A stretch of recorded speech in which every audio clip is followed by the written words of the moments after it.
So this is Ben, this is the Property Diary. Today is Thursday the 9th of May. I'm just heading back from Tunbridge with Megan. Say hello, Megan. Hello. Megan's just been to athletics, so she's just been doing hurdling this evening, so that's great fun. I was feeling far too shattered after the Kent Property Club last night to go out and do a run, so I've just sat in the car. Right, so busy little day today, been in the office all day today, had a student down with me in the office, that's been really good. I've done a variety of stuff, just a few things I want to share with you.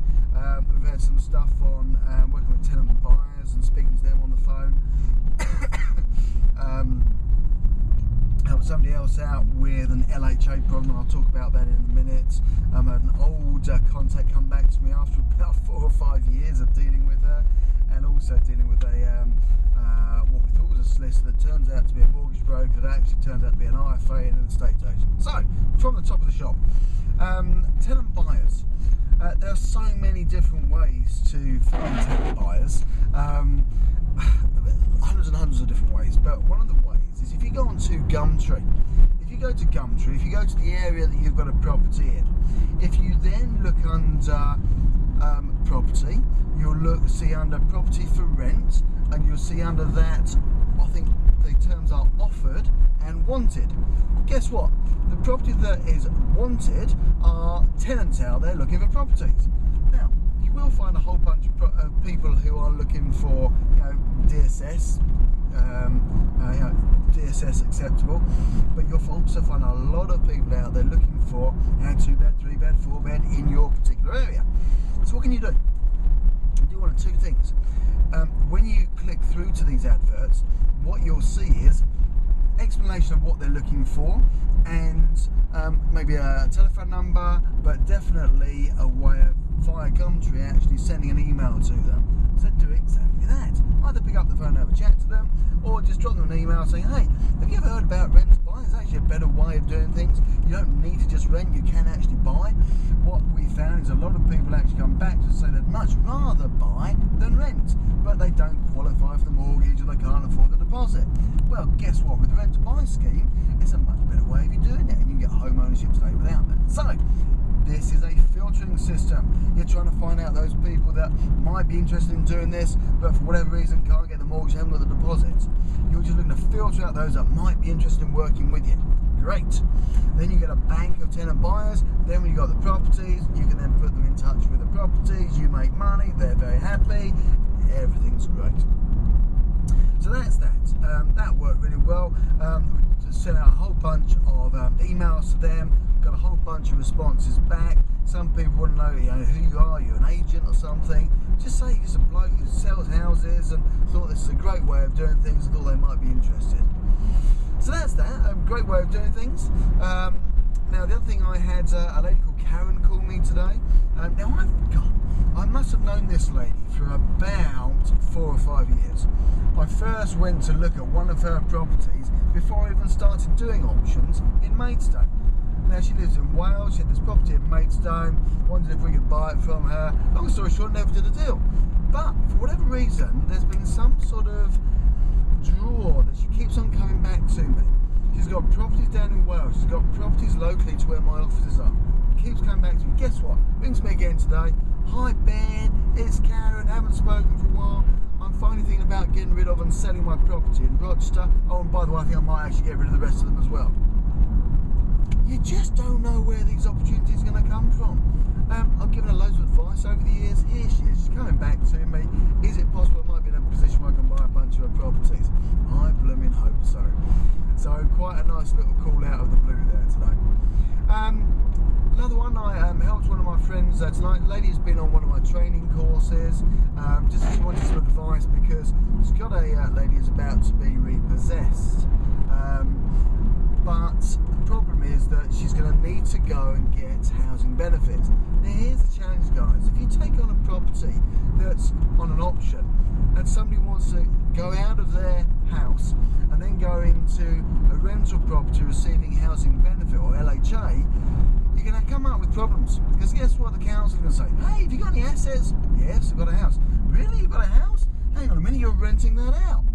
Well, here's the story with this particular property. the price that my student is actually going to buy this property for is pretty much what is outstanding on the mortgage. Great. The amount that she's going to pay for it is going to be literally what's outstanding on the mortgage each month on a financial commitment. So the lady who's selling it to her is not going to be receiving an income from it. The option contract will say that she has no more responsibility for it, and my student is in a great position. Now what she will have to do is this. She'll have to walk down to the housing department in the local council. She'll have to show them the documentation. She'll have to explain this whole process through. Because let's face it, guys, they won't know what on earth an option is. So you're going to have to go through this process. It's a little bit of extra work. But is it worth it? Of course it is. If you can get control of a property without having to get a mortgage or a massive deposit, it's a great way of doing things. You just might need to go that extra mile. Thought I'd share that with you. And actually, I might do a completely separate video on that because I think it's a niche area. But if you can get it sorted out, you don't have to walk away from that as an opportunity. Well, why not? Why not be in a position where you can help somebody? Okay, and finally, had a conversation with what we thought, because I thought it was going to be a solicitor.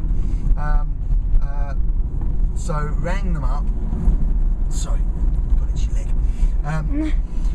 Rang them up. Anyway, it turned out it wasn't a solicitor, it was a mortgage broker. It was a mortgage broker and an estate agent. So I went through the process of saying, because remember what I'm looking for, I've been actively looking for today and showing the guys in the office, been looking for tenant buyers. A great place to find tenant buyers is through mortgage brokers. So, why would a mortgage broker want to work with us?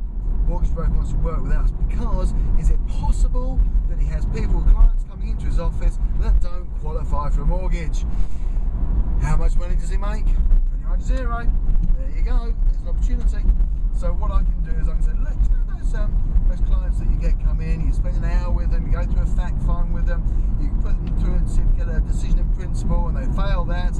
Well, how much do you get paid? And most of the time, it's pretty much nothing. They may, some of them, charge an admin fee, but you know it's very rare that they do that. So they earn nothing. Our logic here is it's a win-win-win. A win for us in that we get a property that gets a tenant in it, a tenant buyer in it. A win for their client because they get home ownership today without having to qualify for the mortgage, and a win for the mortgage broker because guess who's going to pay their fee? It's going to be us. So absolutely a win-win-win. So conversation with them. Now here's interesting.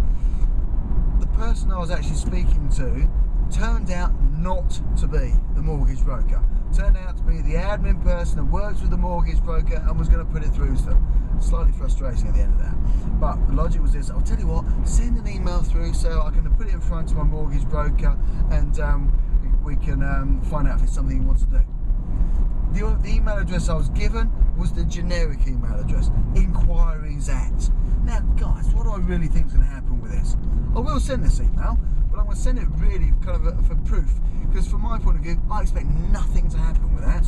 So go through to inquiries, the admin lady will get it, won't really know what to do, we'll put it forward to the mortgage broker, so well, I'm not really quite sure what this is, sounded a bit odd, thought I'd pass it to you.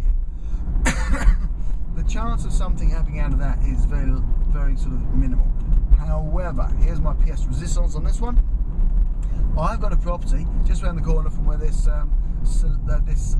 mortgage broker lives or works from. So what I'm going to do is I'm saying, hey, I've got this particular property, I'm looking for this type of person. Have you had anybody through your books in the last 6 months who would like to buy something like this, didn't qualify for a mortgage and has got a deposit? Guess what?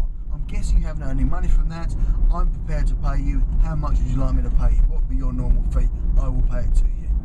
There you go. So that's the way I'll get their interest. That's how I work with them. My name's Ben Rogers. It's been a blooming busy day today. It has been all about tenant buyers. And I hope you have found that interesting. So today, Thursday, 9th of May, my name's Ben Rogers. This is the Property Diary from myself and Megan. Say goodbye, Megan. Bye. Goodbye. Speak to you tomorrow. Take care.